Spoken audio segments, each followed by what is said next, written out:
The Battle of Fort Henry was fought on February 6, 1862, in western Middle Tennessee, during the American Civil War. It was the first important victory for the Union and Brig. Gen. Ulysses S. Grant in the Western Theater. On February 4 and 5, Grant landed 2 divisions just north of Fort Henry on the Tennessee River. Grant's plan was to advance upon the fort on February 6 while it was being simultaneously attacked by Union gunboats commanded by Flag Officer Andrew Hull Foote. A combination of effective naval gunfire, heavy rain, and the poor sighting of the fort, nearly inundated by rising river waters, caused its commander, Brig. Gen. Lord Tillman, to surrender to Foote before the Union Army arrived. The surrender of Fort Henry opened the Tennessee River to Union traffic south of the Alabama border. In the days following the fort's surrender, from February 6 through February 12,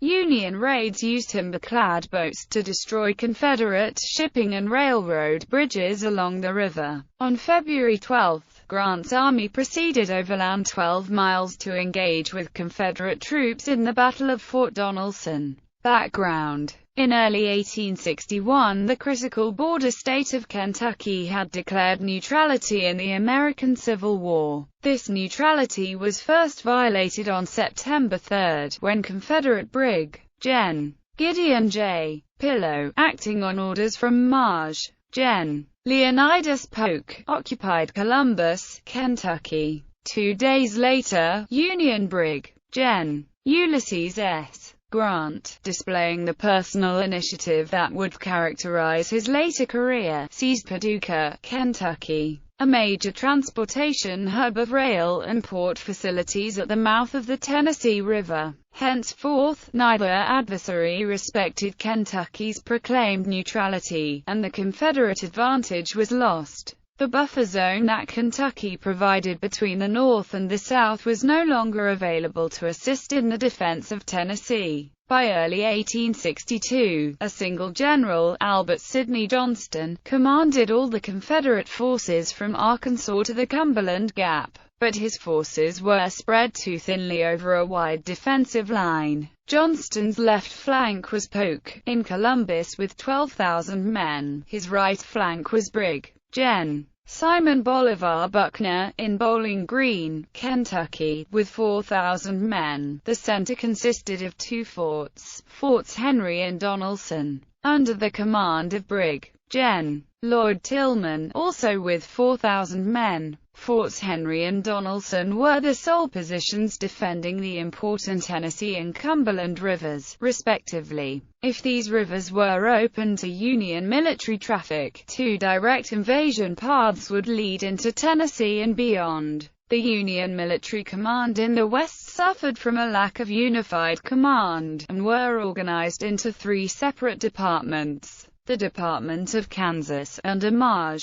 Gen. David Hunter, the Department of Missouri, under Maj. Gen. Henry W. Halleck, and the Department of the Ohio, under Brig. Gen. Don Carlos Buell. By January 1862, the disunity was apparent because they could not agree on a strategy for operations in the Western Theater. Buell, under political pressure to invade and hold pro-Union eastern Tennessee, moved slowly in the direction of Nashville. In Halleck's department, Grant moved up the Tennessee River to divert attention from Buell's intended advance, which did not occur. Halleck and the other generals in the West were coming under political pressure from President Abraham Lincoln to participate in a general offensive. By Washington's birthday, despite his tradition of caution, Halleck eventually reacted positively to Grant's proposal to move against Fort Henry. Halleck hoped that this would improve his standing in relation to his rival, Buell. Halleck and Grant were also concerned about rumors that Confederate General P.G.T. Beauregard would soon arrive with 15 Confederate regiments. On January 30, 1862, Halleck authorized Grant to take Fort Henry. Grant wasted no time, leaving Cairo, Illinois, at the confluence of the Mississippi and Ohio rivers, on February 2. His invasion force, which arrived on the Tennessee River on February 4 and 5, consisted of 15–17,000 men in two divisions, commanded by Brig. Gens. John A. McClernand and Charles F. Smith, and the Western Gunboat Flotilla, commanded by United States Navy Flag Officer Andrew Hull Foote. The flotilla included 4 ironclad gunboats under Foote's direct command, and 3 timber-clad gunboats under Lt.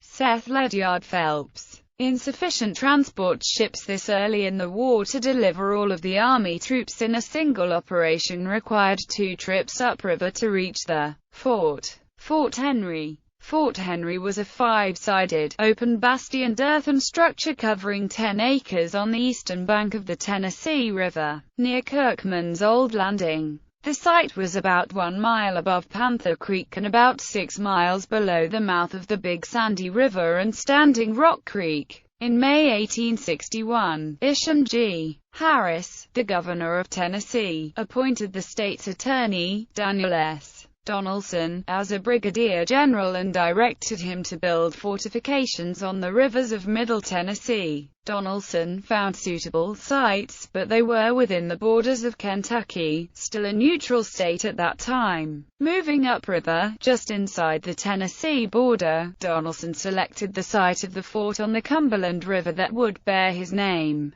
Colonel Bushrod Johnson of the Tennessee Corps of Engineers approved of the site. As construction of Fort Donaldson began, Donaldson moved 12 miles west to the Tennessee River, and selected the site of Fort Henry, naming it after Tennessee Senator Gustavus Adolphus Henry Sr. With Fort Donaldson on the west bank of the Cumberland, Donaldson selected the east bank of the Tennessee for the second fort so one garrison could travel between them and defend both positions. Unlike its counterpart on the Cumberland, Fort Henry was situated on low, swampy ground and dominated by hills across the river. To its advantage, it had an unobstructed field of fire 2 miles downriver. Donaldson's surveying team, Abner Anderson, a civil engineer, and Marge. William F. Foster from the 1st Tennessee Infantry, objected strongly to the site and appealed to Colonel Johnson, who inexplicably approved it. The fort was designed to stop traffic on the river, not to withstand large-scale infantry assaults that armies would use during the war. Construction began in mid-June, using men from the 10th Tennessee Infantry and slaves. The first cannon was test-fired on July 12, 1861. After this flurry of activity, the remainder of 1861 saw little action because forts on the Mississippi River had a higher priority for receiving men and artillery. General Polk also neglected Forts Henry and Donaldson in favor of defending Columbus, Kentucky. In late December, additional men from the 27th Alabama Infantry arrived along with 500 slaves to construct a small fortification across the river on Stewart's Hill, within artillery range of Fort Henry, and named it Fort Hyman. In January 1862, Brig. Gen. Lord Tillman assumed command of both Forts Henry and Donaldson, with a combined force of 4,900 men. At Fort Henry, approximately 3,000–3,400 men in 2 brigades were commanded by Colonels Adolphus Hyman and Joseph Drake. The men were armed primarily with antique flintlock rifles from the War of 1812. 17 guns were mounted in Fort Henry by the time of the battle, 11 covering the river and the other 6 positioned to defend against hill land attack.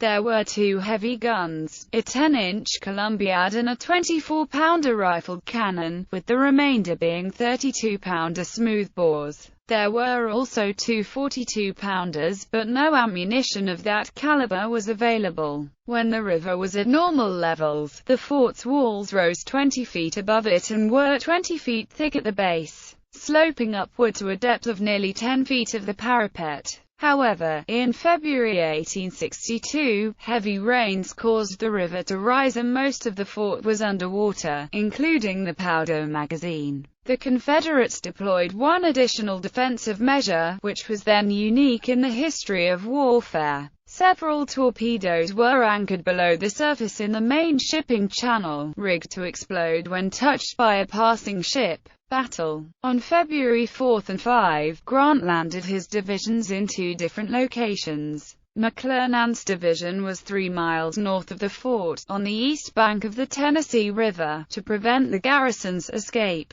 Cf.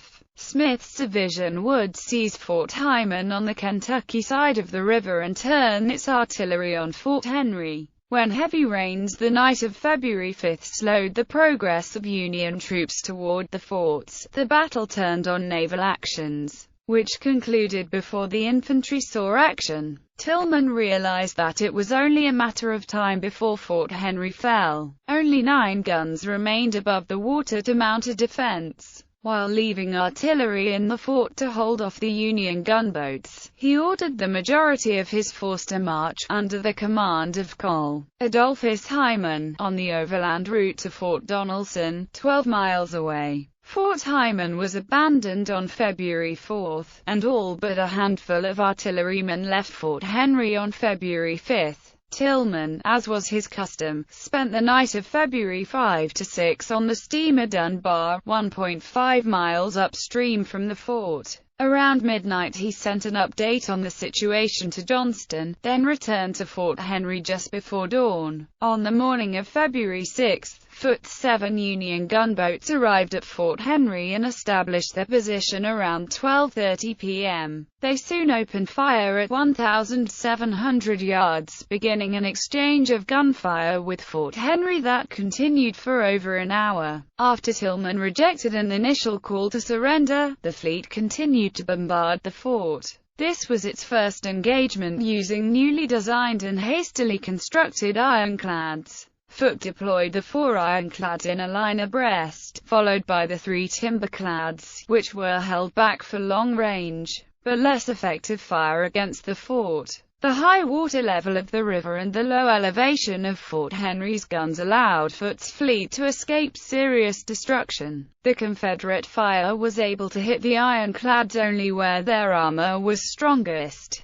During the bombardment, all 4 of the Union ironclads were repeatedly hit by Confederate fire. The Essex was seriously damaged when a 32-pound shot from Fort Henry penetrated the ironclad, hitting the middle boiler and sending scalding steam through half the ship. 32 crewmen were killed or wounded, including Commander William D. Porter. The ship was out of action for the remainder of the campaign. Aftermath and the timberclad raid. After the bombardment had lasted 75 minutes, Tillman surrendered to Foote's fleet, which had closed to within 400 yards for a close-range bombardment. Before the battle, Tillman told his men that he would offer an hour of resistance to allow his men additional time to escape, with only 1 cannon still working, down to the last few rounds due to the powder magazine being underwater, and the rest of the guns destroyed or knocked out. Tillman ordered the Confederate flag at Fort Henry lowered and a white sheet raised on the fort's flagpole. Upon seeing the white flag, the Union gunboats immediately ceased fire. A small launch from the flotilla sailed through the sally port of the fort and picked up Tillman for the surrender conference and ceremony on Cincinnati. 12 officers and 82 men of the garrison surrendered. Other casualties from the fort's garrison were estimated to be 15 men killed and 20 wounded. The evacuating Confederate force left all of its artillery and equipment behind. Tillman was imprisoned, but exchanged on August 15. Tillman wrote bitterly in his report that Fort Henry was in a wretched military position. The history of military engineering records no parallel to this case. Grant sent a brief dispatch to Halleck. Fort Henry is ours.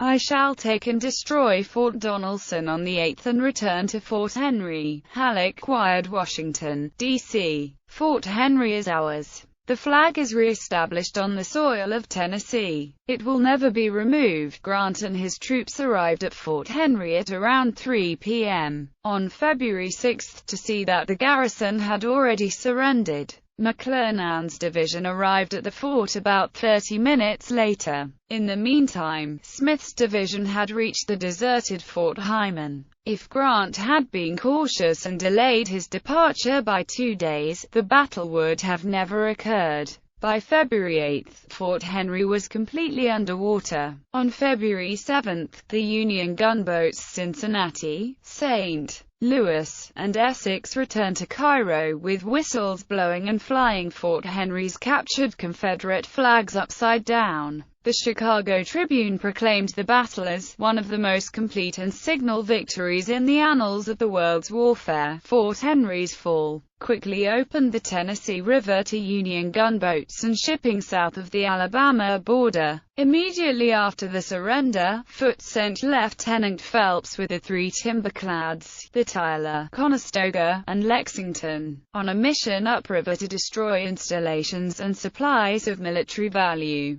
The raid reached as far as Muscle Shoals, just past Florence, Alabama, the river's navigable limit. The Union timberclads and their raiding parties destroyed supplies and an important bridge of the Memphis and Ohio Railroad, 25 miles upriver. They also captured a variety of Southern ships, including the Sallywood, the Muscle, and the Eastport, an ironclad under construction. The Union gunboats returned safely to Fort Henry on February 12. However, Phelps made a major blunder during his otherwise successful raid. The citizens of Florence asked him to spare their town and its railroad bridge, which served the Memphis and Charleston Railroad. Phelps agreed, seeing no military importance to the bridge. But destruction of the bridge would have essentially split the Confederate theater in half. Johnston's army later rode across this bridge on their journey to Corinth, Mississippi, in preparation for the Battle of Shiloh. After the fall of Fort Donelson to Grant's army on February 16, the Tennessee and Cumberland Rivers, 2 major water routes in the Confederate West, became Union waterways for movement of troops and material. As Grant suspected, the Union capture of the 2 forts and the rivers flanked the Confederate forces at Columbus, and soon caused them to withdraw from that city and from western Kentucky. Preservation. Although closely associated with Fort Donelson, the Fort Henry site is not managed by the U.S. National Park Service as part of the Fort Donelson National Battlefield. It is currently part of the Land Between the Lakes National Recreation Area. When the Tennessee River was dammed in the 1930s, creating Kentucky Lake, the remains of Fort Henry were permanently submerged. A small navigation beacon, far from the Kentucky shoreline, marks the location of the northwest corner of the former fort. Fort Hyman was on privately owned land until October 2006, when the Callaway County, Kentucky, Executive Office transferred 150 acres associated with that fort to the National Park Service for management as part of the Fort Donelson National Battlefield. Some of the entrenchments are still visible.